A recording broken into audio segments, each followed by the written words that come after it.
Hi everybody. So, first video with the accompaniment of Bywell Shooting Ground. Today we're going to be looking at the B725 2 Sporter, as distinct from the B725 Mark 1. Let's start with specifications. This is a 30-inch gun, 14.75 length of pull. It has the Invector DS chokes, 18.7mm backboard barrels. It is 3-inch chamber and what else? 10mm rib with a centre tram line and a mid bead. The mid bead is white. The end bead is also white. I'm used to a silver and white or silver and red, but yeah, it's other than that. I think in terms of difference from the 725 and 725-2, the main difference is actually in the dimensions of the stock, which we'll come to later. Same mechanical trigger, same ejectors, it's more or less same gun. They've slightly changed the design on the action fences so that you now get this orange line. I gather the old one was red. I've never actually had a 725. I've just finished cleaning this actually, so it's a bit gritty. Yeah, so 725 Mark 2. Took it out yesterday and shot 125 birds with it. I shot 50 skeet and 75 sport trap. Actually felt like I shot really well on the skeet with it. It was back-to-back 23s, which some of you are probably going to scoff at, but for me, that, you know what, I thought that was a good score with a gun I never shot before. And very similar to Sport Trap was 22, 23, that neck of the woods. I think 21, 22, 23 I actually shot with it, got better progressively as I went back on.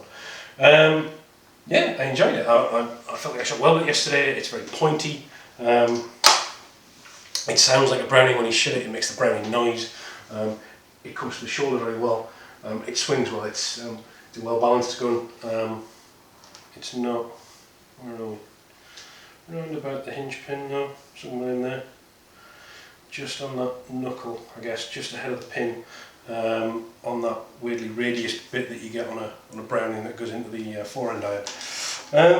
Yeah, I enjoyed it yesterday. Took it out today, shot it on the sporting layout at my local club. Had a different time with it. I didn't enjoy it as much today for whatever reason. Whether it was because yesterday I was shooting it in sort of 25 bird lumps and breaks in between, whereas today I just went straight through and shot 100. After the first 60, I actually my shoulder was open and it was beating me up. So I shot the last 40 with my own gun. Weirdly, in the first, I think I have a scorecard line in there somewhere. In the first 60 birds, I think I dropped 24, and then in the back half I dropped 3. The back 40 I dropped 3. What does that tell you? Well, it tells you I'm shooting my own gun. It's you know, somebody else's gun versus your own gun. I think you're always going to shoot better with your own because you're used to it. However,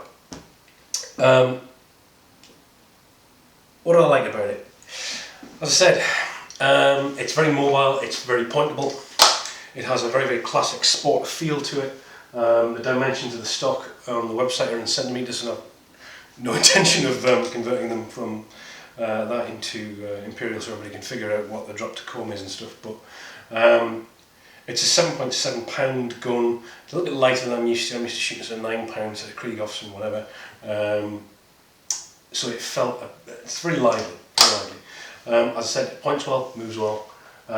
And I think if you are a Browning fan and you're looking for a sporter in that sort of 2K, I think these are about 2.1 mark with this grade of wood on, you will not be disappointed. However, what did I not like? This gun's not for me. I found the recoil impulse quite uncomfortable by comparison to what I'm used to. For whatever reason, the way this recoils, and I found it very similar to my 525. I used to have a 525, didn't get on with that either, and it was, to be honest, different reasons for that one. I didn't like the very, very slim grip on that, and like I said, the recoil impulse didn't do me any favours. This one, same problem with the recoil impulse, but different problem in that the dimensions of the stock are colossal. well, maybe not colossal, maybe colossal's unfair, but this does feel like a big lump of wood. And definitely the radius of the grip and the size of the palm swell, it's a big lump of wood. But personal, okay, so I've got weird shaped hands, I've got little tiny fingers and big hands, but I feel like if you are somebody with small hands, you are going to struggle with it, because it's a big old lump of wood. Wasn't a massive fan of the trigger. It's got a little tiny bit of creep before it picks up the action. It's almost like you can probably hear that. I'm used to it being dead crisp, and I felt it was a little bit creepy. Could have been a little bit sort of more like breaking glass, I think, when you pull it. Other than that, like I said, I shot well with it yesterday. I didn't shoot so well with it today. I think it was very useful taking it out in 2 different grounds and different situations, and getting a different feel for the gun. Like I say, this is, and ever will be, very much my impressions, my opinions. I'm not being paid to do this. I'm not getting any perks out of it, other than getting to shoot the gun. But it is what it is. This wouldn't be for me. I wouldn't buy this gun. But you know, that's me. I think you're either going to be a Browning man or a Beretta man or whatever. You've got your own flavour. If you like Brownings, I think you'll probably like this.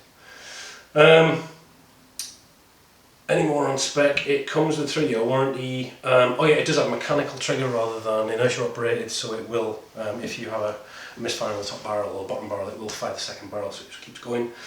18.7mm overboard barrels, I mentioned that earlier, I think, apparently can be a problem if you're shooting fibres. With a larger, I think the actual 12 gauge is 12.4.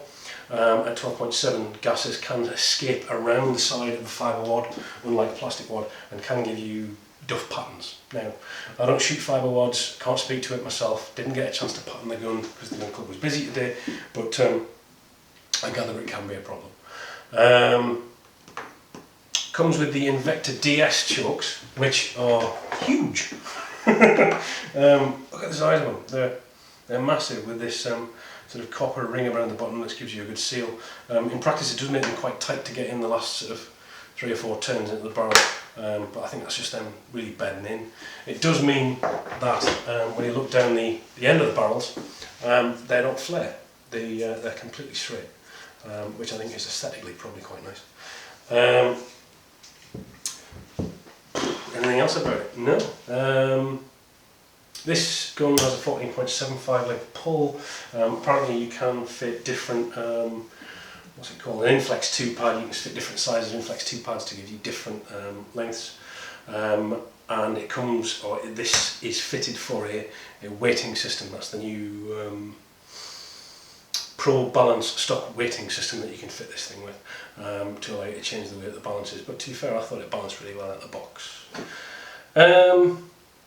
I don't think there's much else to say for this. I think, like I said, my conclusion would be, if you want a Browning and you like the 525 or the 725, you're not going to go far wrong. This is going to be the gun for you, but it ain't the gun for me.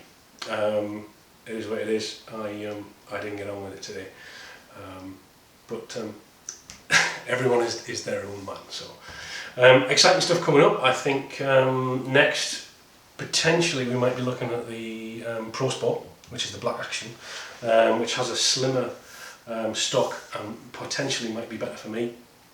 Who knows? So yeah, that's coming up potentially next. It just depends really what's available for me to take out and review for you.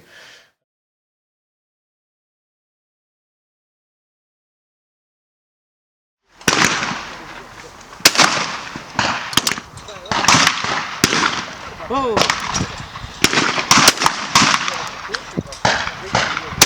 No bird. What?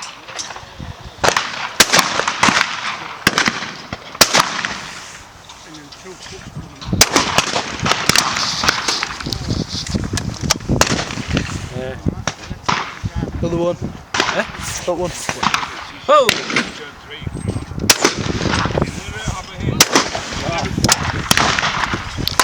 Try not to swear on camera. Yeah. Whoa!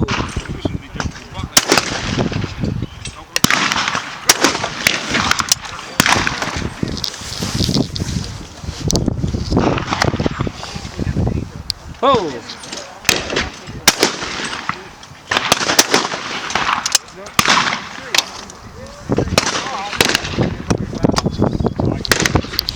Oh!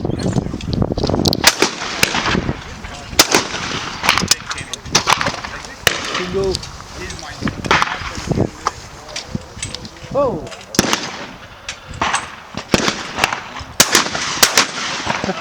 But yeah, thank you very much for everybody for watching. Hopefully you've enjoyed the video and you can drop me a subscribe. And I'll see you next time. Thank you very much. Goodbye.